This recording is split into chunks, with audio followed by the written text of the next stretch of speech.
अस्सलाम वालेकुम students. Hope so आप सब लोग ठीक ठाक होंगे। जी स्टूडेंट्स, हम कल जो पढ़ रहे थे हमारी एवेलुएटिंग प्रोग्राम्स को देख रहे थे कि कैसे वो जो भी उसका मेजरिंग एग्जीक्यूशन टाइम है, यहाँ पे बताए थे लैप्स टाइम्स जो है वो कैसे निकालते हैं। प्रिंट एफ में हम लिखेंगे तो प्रिंट एफ का मतलब ही होता है कि उसने वो डिस्प्ले करवाना होता है वो काम। तो ये तो कोडिंग है, आप लोगों ने सी और सी प्लस प्लस पढ़ी हुई हैं। तो प्रिंट एफ जो है वो आपकी सी का एक्चुअली फंक्शन है। तो अब हम देखेंगे communication time by the ping pong method. हाँ जी भी, point to point communication time of a specific system can be found using the ping pong method as follows. ठीक है, जो आपकी पॉइंट टू पॉइंट कम्युनिकेशन है वो as a ping pong method को भी यूज़ करती हैं। वन प्रोसेस से P0, मतलब कि P0 एक प्रोसेस है, is made to send a message to another process से P1। ठीक है, एक P01 है जो कि सेंडर है, P1 जो है वो आपका रिसीवर है। Immediately upon receiving the message P1 send the G back to P0, मतलब गो बैक। ठीक है, वो अब किसको रिप्लाई कर रहा है? P0 को कर रहा है। The time involve in this message communication is recorded at P0। जो भी कम्युनिकेशन का टाइम होगा वो जो सेंडर है P0 आपका प्रोसेस है वो रिकॉर्ड कर लेगा जितने भी टाइम उसने कम्युनिकेशन सेंड की है।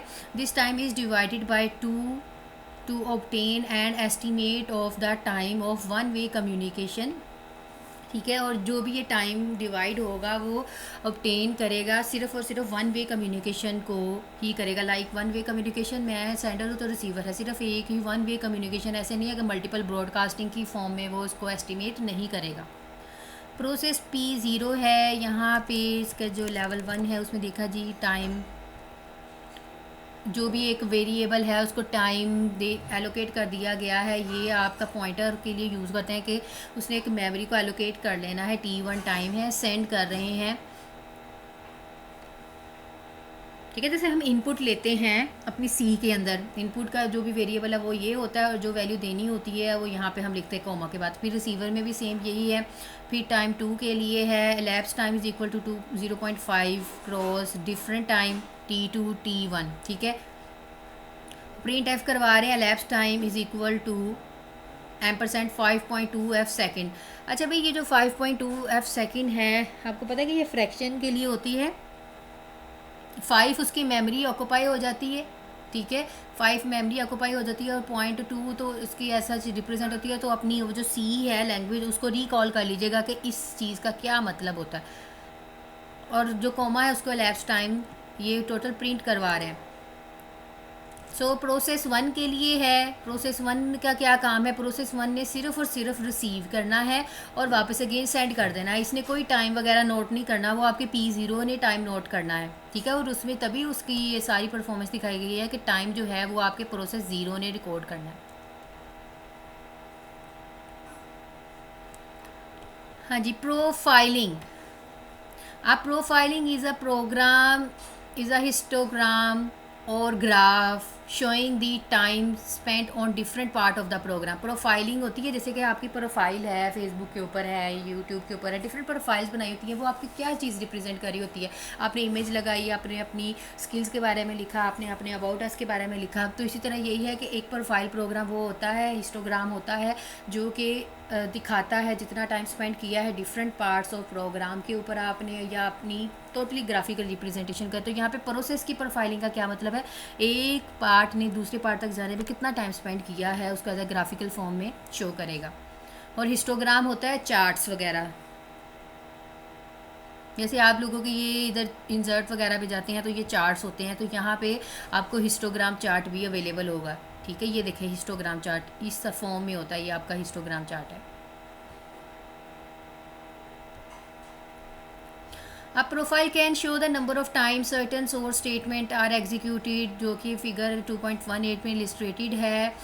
The profiler actually producing the result must capture the information from the execution time, and in doing so will affect the execution time. To count the appearance of each instruction would probably be too invasive Instead, the execution code is usually probed or sampled at interval to give statistically result, मतलब कि वो statistical result नहीं show करती, just आपकी appearance और हर जो भी आप इंस्ट्रक्शन दे रहे हैं सिर्फ और सिर्फ उसके टाइम को काउंट करके आपको शो करवाएगी, जो भी उसके एग्जीक्यूशन टाइम जो है ले रहा है. Profiling can be use to identify hotspot place in a program visited many time during the program execution. ठीक है, हॉटस्पॉट क्या होता है, आपको वो सब सिग्नल जो है वो सेपरेट कर रहे होते हैं, हम इसके ऊपर बाउंड्री भी लगा सकते हैं, इतने यूजर्स को हम एक्सेस प्रोवाइड करना चाह रहे हैं. These place should be optimise first. So ये प्लेस जो है वो पहले ऑप्टिमाइज होंगी, पहले वो रिकॉग्नाइज करेंगी उस चीज़ को. A technique that is applicable to both sequential and parallel program. So ये जो हॉटस्पॉट वाला मेथड है, ये जो आपका प्रोफाइलिंग मेथड है, ये दोनों सिक्वेंशियल और पैरेलल प्रोग्राम के लिए एफिशिएंट है. Comments on optimizing parallel code. Once the performance has been measure, जब एक परफॉर्मेंस मेजर हो चुकी है, ठीक है, structural changes may need to made to program to improve its performance. तो फिर वो क्या करता है, जो आपके स्ट्रक्चरल चेंजेस हैं वो क्या करेगा, जो भी आपकी प्रोग्राम की परफॉर्मेंस है उसको इम्प्रूव करेगा. Apart from optimization that appear to regular single processor program such as moving constant calculations to the outside of loop, several parallel optimizations are possible. So इसमें बहुत सारी जो parallel optimizations हैं outside loops की तरफ से आ रही हैं, वो changes आती हैं. तो ये नीचे इसका चार्ट है वो दिखाया गया है, जैसे कि ये प्रोग्राम प्रोफाइलिंग है. प्रोग्राम प्रोफाइलिंग कैसे होती है, यहाँ पे जो हॉरिजेंटल है इसके एक्स एक्सिस में ले लिए स्टेटमेंट नंबर और रीजन ऑफ प्रोग्राम, मतलब ये जो आपको शो हो रहे हैं ये रीजन ऑफ प्रोग्राम्स है, कितने प्रोग्राम रन हो रहे हैं. और ये है नंबर ऑफ रेपिटेशंस और टाइम, ये वो कितना टाइम जो है वो ले रहा है, रेपिटेट कर रहा है एक प्रोग्राम से दूसरे प्रोग्राम में जाने में. अब ये इसने जो अपना टाइम लिया है वो इतना है, तो मे भी यहाँ पे काउंटिंग की फॉर्म में टाइम एलोकेट कर दिया जाएगा. तो दूसरे प्रोग्राम ने इतना लिया है, तीसरा इतना, चौथा ऊपर, मतलब कि ये डिफरेंट प्रोग्राम्स की प्रोफाइलिंग दिखाई गई है. हर किसी का एग्जीक्यूशन टाइम जो है वो डिफरेंट है.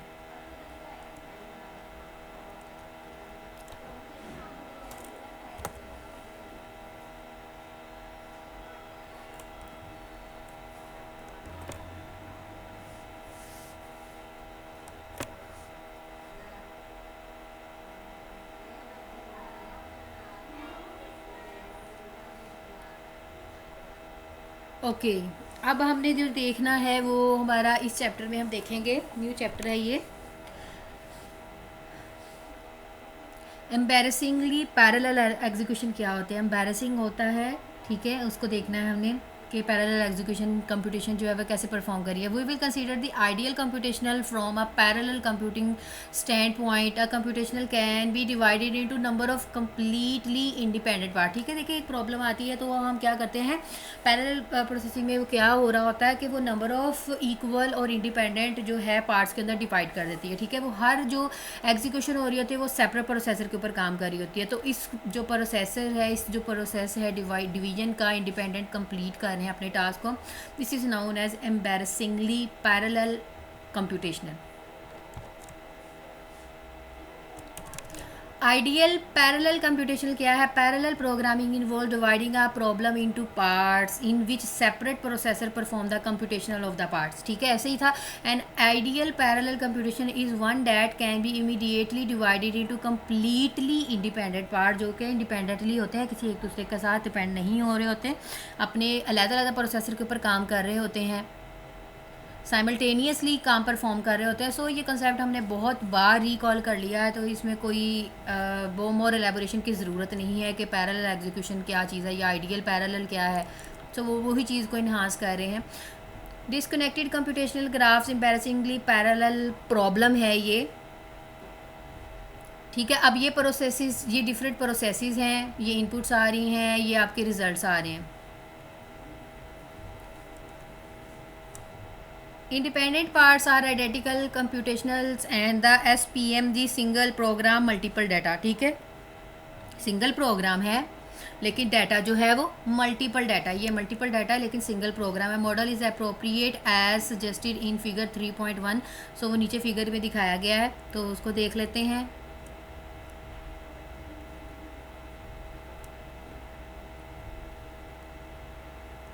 तो इतना ज़्यादा हमें नहीं करना, हमें जस्ट इसके कॉन्सेप्ट को रीड आउट करना है। हाँ जी, practical embarrassingly parallel computational graph with dynamic process creation and the master slave approach. वही बात है कि एक मास्टर आपका प्रोसेसर होता है, बाकी सारे स्लेव होते हैं।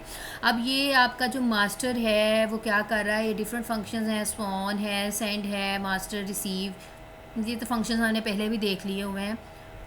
तो ये क्या कर रहे हैं, डिफरेंट स्लेव्स हैं, ये सारे काम कर रहे हैं। कौन करवा रहा है, आपका मास्टर जो है वो कर रहा है सेंड इनिशियल डाटा, इसको सेंड होगा मास्टर को, वो आगे फर्दर जो है वो डिस्ट्रीब्यूट कर देगा। सेंड स्लेव को किया, जो भी इंफॉर्मेशन दी रिसीव की, फिर वो अगेन किसको सेंड होगी, आपके मास्टर को सेंड होगी, देन वो कलेक्ट रिजल्ट करेगा और आफ्टर डैट वो रिजल्ट आपको प्रोवाइड कर देगा।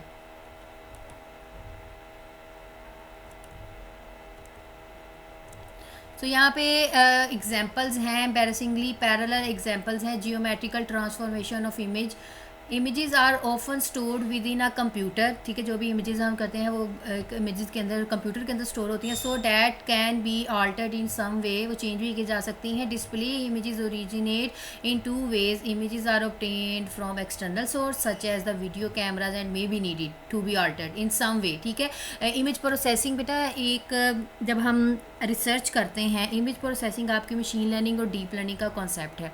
ठीक है, वो जो एमएस वगैरह में थीसिस वगैरह करते हैं मैट लैब के अंदर, इमेजेस के ऊपर हम टोटल सारी उसकी प्रोग्रेस जो होती है, इमेज कितने परसेंट प्योर है, कितनी परसेंट ये एक्यूरेट है, तो वो होती है टोटल मतलब आपकी इमेज प्रोसेसिंग।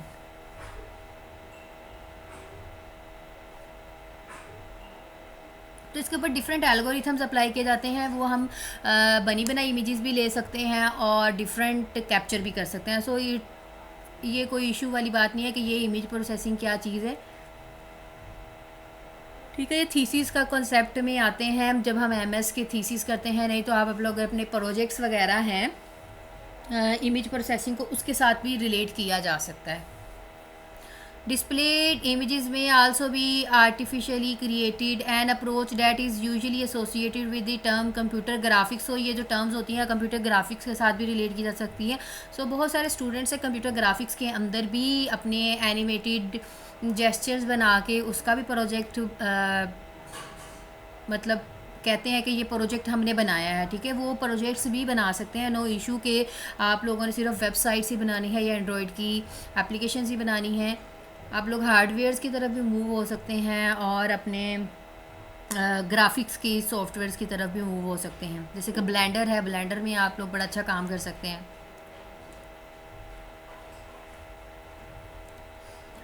सो ये यहाँ पे ये चीज़ें बताई हैं। बिट मैप क्या होता है, पिक्स मैप क्या होता है। देखिए भी पिक्सल्स होते हैं जो कि हमारी लाइक ज़ीरो कंसीडर होता है इज़ द ब्लैक पिक्सल। ठीक है, 1 जो है वो हम ले लेते हैं एज अ वाइट पिक्सल। जो भी आपकी इमेज ड्रा हो रही होती है वो एज अ पिग्स मैक भी बेस पे टू डायमेंशनल बेस होती है। ठीक है, 2 डायमेंशनल बेस होती है, पिग्स मैक इमेज होती है। तो उसमें ब्लैक एंड वाइट इमेजेस होते हैं। उसमें जो 1 होता है वो वाइट को रिप्रेजेंट कर रहा होता है, जो 0 पिक्सल है वो आपकी ब्लैक को रिप्रेजेंट कर रहा होता है। तो हम इसको कंबाइंड कंसेप्ट को बिट मैप कह देते हैं। Grey scale images require more bits using 8 bits to represent 256 different monochrome intensities. Colour जो हैं उसमें आपको पता है कि RGB कलर्स होते हैं, तो different bits of numbers colours available हैं। तो ये एक सिंपल सी एक एग्जांपल थी कि यहाँ पे आपकी जो सिचुएशंस है वो कैसे क्रिएट होती है कि डिफरेंट आपका जो प्रोसेसर है वो यहाँ पे कैसे काम करेगा। तो हमें इसकी डिटेल में जाने की ज़रूरत नहीं है।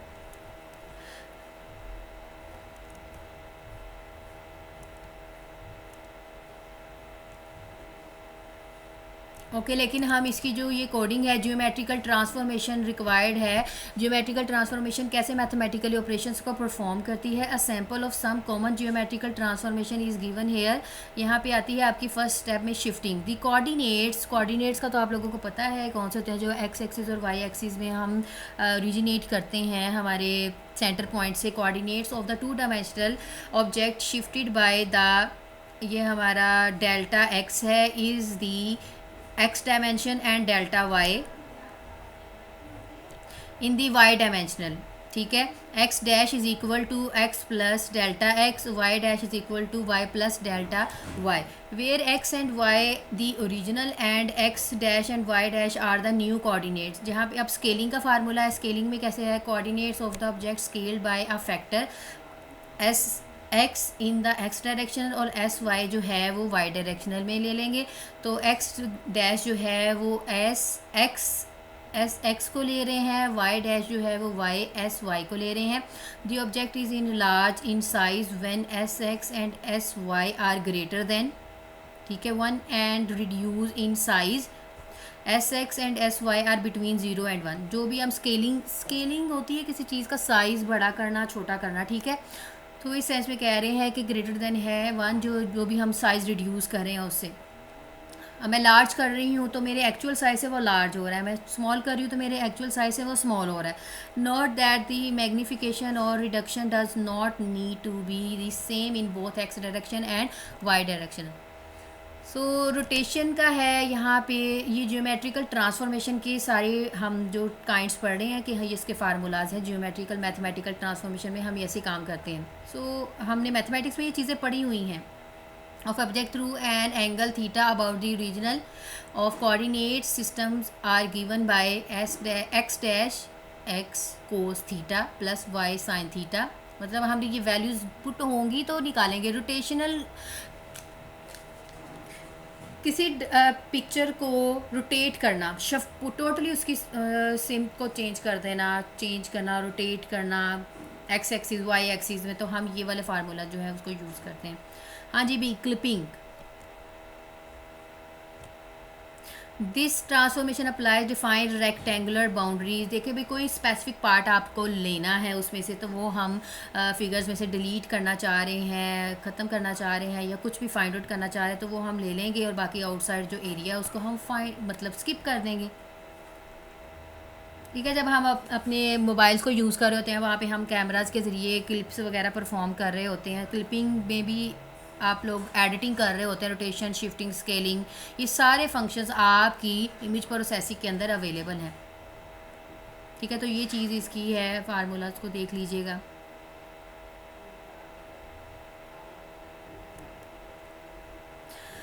अच्छा अब ये चीज़ बताती हूँ कि जैसे कि ये square region of each process है। लेट्स सपोज कर लो ये एक इमेज है, ठीक है, ये एक्स एक्सिस है, ये वाई एक्सिस है, ये आपका एक प्रोसेस को रिप्रेजेंट कर रहा है। ये जो एक प्रोसेस है इधर मैप हो गया है, ये टोटल एक इमेज है, डिफरेंट उसके ऊपर ये पिक्सल्स बने हुए हैं। एक प्रोसेस जो है वो डिफरेंट पिक्सल्स के ऊपर काम कर रहा है, मैपिंग हो रही है, ठीक है। और ये उसकी मतलब रिप्रेजेंटेशन दी गई है कि हर इसका टोटल इतनी हाइट है, इतनी विड्थ है। अब वो जो सिंगल मैप था row region of each process, row region कर रहा है। जैसे मुझे नहीं पता आप लोगों ने कंप्यूटर ग्राफिक्स पढ़ी है नहीं पढ़ी, लेकिन उसमें ये चीज़ें आप लोगों ने देखी होंगी। वर्टिकल और हॉरिजॉन्टल जो भी आपके स्टेप बाय स्टेप एलोकेट हो रहा होता है तो वो वैसे प्रिंट होना शुरू हो जाता है। तो ये रो की फॉर्म में यहाँ पे आ रहा है, ठीक है। ये रो रीजन ऑफ ईच प्रोसेसेस है। अगर कॉलम की फॉर्म में होगा तो कॉलम्स की फॉर्म में आ जाएगा। तो ये इसकी विड्थ है, ये इसकी हाइट है, और ये टोटल ये जो 10 है वो एक रो की मैपिंग को रिप्रेजेंट कर रहा है। और जो एक रो है वो एक प्रोसेस है। ये देखिए लिखा भी हुआ है पार्टीशनिंग इनटू रीजन्स। किसकी पार्टीशन कर रहे हैं? रीजन्स में for individual processes, her processes की इंडिविजुअल पार्टीशन कर रहे हैं।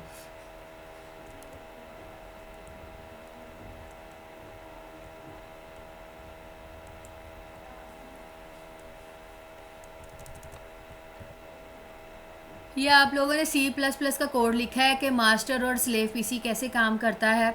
आप लोगों ने इसको अंडरस्टैंड करना है, और मैं आप लोगों से पूछूंगी नेक्स्ट लेक्चर में कि ये कैसे काम कर रहा है।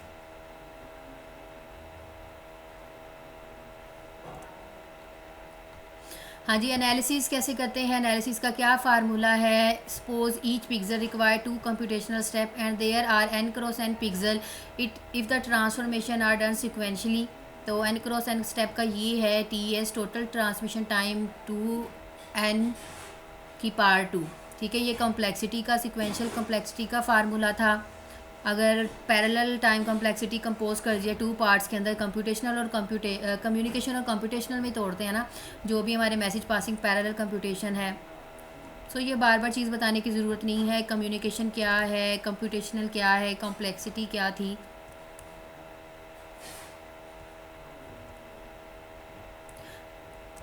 सो उस फार्मूले में जो वैल्यूज़ पुट की हैं उसको, ये जो ऊपर वाला फार्मूला है इसके अंदर स्टार्टअप और एम टी मीडिया, आप इसके मतलब कि M T data to N square,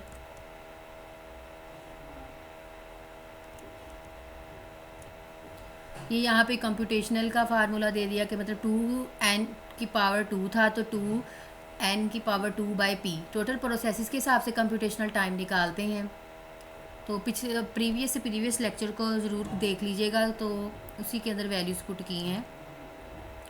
overall execution time है T is equal to T computational और plus T communication time, speed up factor का ये फार्मूला है। हाँ जी, ये भी देखा होगा TS/TP।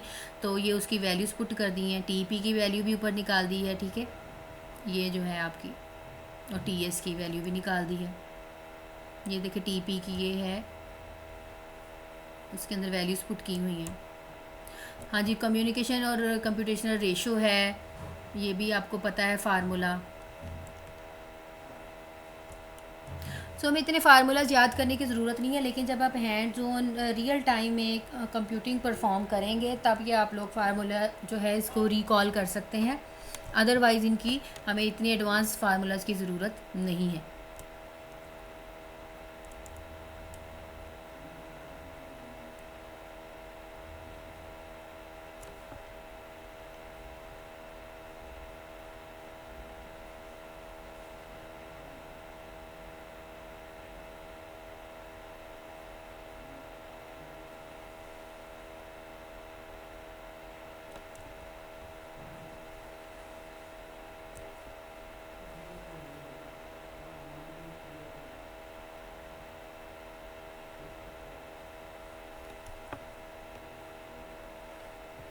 हाँ जी, divide and conquer strategies method को देख लेते हैं थोड़ा सा।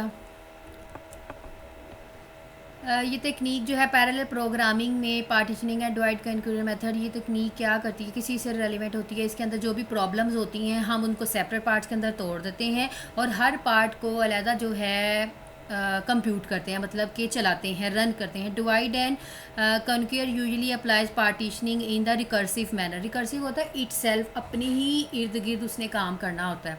Manner by the continually dividing the problem into smaller and smaller part before solving the smaller parts and combining the results। ठीक है, पहले जो प्रॉब्लम्स टूटी हैं उसको 1 बाय 1 सेपरेटली इसने सॉल्व आउट करना है, फिर उनको कंबाइन करके आपको एक साथ ही रिजल्ट प्रोवाइड करना है। सो पहले पार्टीशनिंग स्ट्रेटजीज में क्या होगा, इसमें जो है partitioning divides the problems into parts. जो भी हमारी पैरेलल प्रोग्रामिंग हो रही है उसमें पार्ट्स में तोड़ देगा और फिर क्या करेगा, to divide the data and operate upon the dividing data concurrently, और फिर इनको एक साथ चलाएगा। दिस कॉल्ड डाटा पार्टीशनिंग और डोमेन डीकम्पोजिशन। ठीक है, एक ही पार्ट को सब पार्ट्स के अंदर तोड़ना, उसको हम कहते हैं पार्टीशनिंग, और ये मेथड को हम डाटा पार्टीशनिंग और डोमेन डीकम्पोजिशन भी कहते हैं।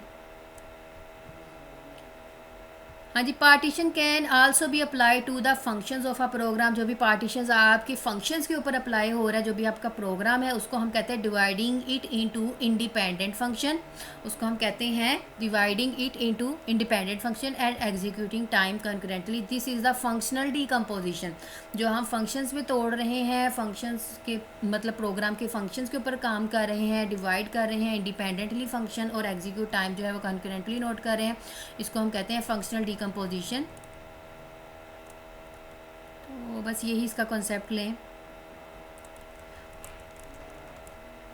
जैसे कि ये पार्टीशनिंग का सीक्वेंस नंबर इनटू पार्ट्स और एडिंग देम, यहाँ पे डिफरेंट पार्टीशनिंग पार्ट्स आ रहे हैं, हर किसी के ऊपर अलग-अलग कैलकुलेशंस परफॉर्म हो रही है, और यहाँ पे वो क्या हो रहा है, पार्शियल सम अप कर रहे हैं और यहाँ पे कंबाइन सम हो के आपको रिजल्ट जो है वो मिलेगा।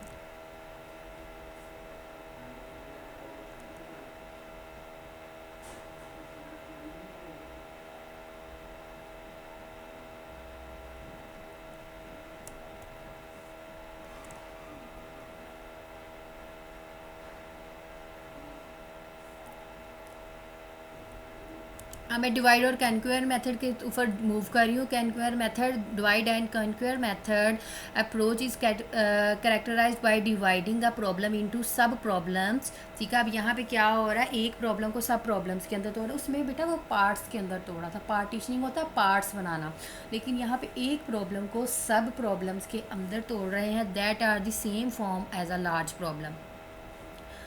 Further division into still smaller sub problems are usually done by the recursion. ठीक है, रिकर्शन मतलब कि वो अपने ही इटसेल्फ एक ही प्रॉब्लम के साथ अटैच है, पार्ट्स में अलग-अलग थे। ठीक है, वो एक दूसरे के साथ जो थे स्टिल काम नहीं कर रहे थे, लेकिन रिकर्शन होता है कि वो अपने ही एरिया के अंदर काम कर रहे हैं।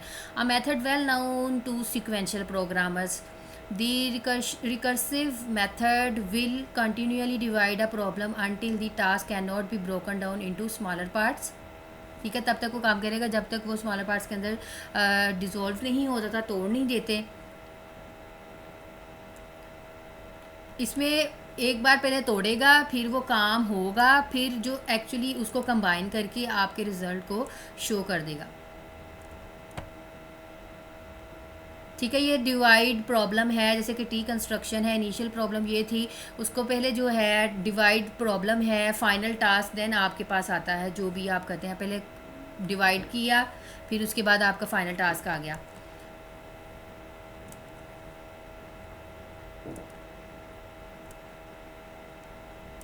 तो ये डिफरेंट प्रोसेसेस को तोड़ के दिखा रहे हैं कि ये जो प्रोसेस ज़ीरो है, प्रोसेस ज़ीरो फिर उसके अंदर तोड़ रहे हैं डिफरेंट प्रोसेसेस, देन ये जो आपके पास रिज़ल्ट आ रहा है ये आपका फाइनल डिवाइड लिस्ट होता है कि हमने उसको कैसे पार्ट्स के अंदर तोड़ा है। फिर क्या कर रहा है, फिर अब इन डिफरेंट पार्ट्स को मतलब अलग-अलग आप काम कर रहा है, फिर जैसे उनकी स्टार्ट हुई थी वैसे ही उनका एंड होगा और फिर आपको फाइनल रिज़ल्ट मिल जाएगा। ये आपकी होती है पार्शियल समेशन, मतलब उसको एडिशन करना। पहले तोड़ेगा, फिर उनको अलग-अलग रिजॉल्व करेगा, फिर वैसे ही उसको सम अप करेगा जिस प्रोसेस ने उसको तोड़ा था, फिर आपका फाइनल जो है वो प्रोसेसिंग का रिज़ल्ट आपको मिल जाएगा।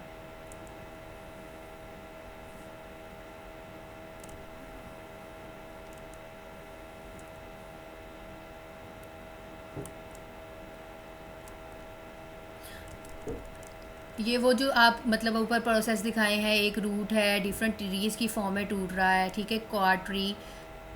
अब ये डिवाइड एंड इमेज, ये अगर एक इमेज की बात करें, एक इमेज है, ये एक इमेज एरिया है। ठीक है, पूरा फर्स्ट डिवीजन इनटू 4 पार्ट्स। ठीक है, अब ये किस में 4 पार्ट्स में तोड़ा है, यहाँ पे वर्टिकल भी और हॉरिजॉन्टल दोनों में इसको 4 पार्ट्स में तोड़ा है। ये आपकी सेकंड डिवीजन है, ये आपकी फर्स्ट डिवीजन है।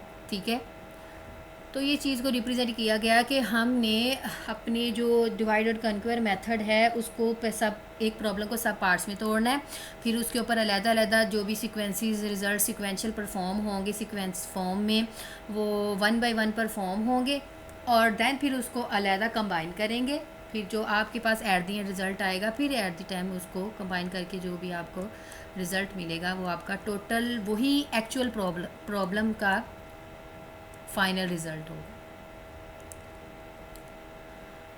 ओके स्टूडेंट्स, यही था आप लोगों का लेक्चर। हमने इसको ज़्यादा डेप्थ में नहीं जाना। ठीक है, कॉन्सेप्ट लें और समझें ये क्या चीज़ है, पार्टीशनिंग, डिवाइडेड कॉन्क्वेयर मेथड। इसको नेट से और एग्जांपल्स लेके आप लोग व्यू कर सकते हैं। डाटा स्ट्रक्चर पढ़ा होगा, डाटा स्ट्रक्चर में भी ये चीज़ें आती हैं। ओके जी स्टूडेंट्स, बहुत सारा ख्याल रखिएगा अपना। अल्लाह हाफिज़।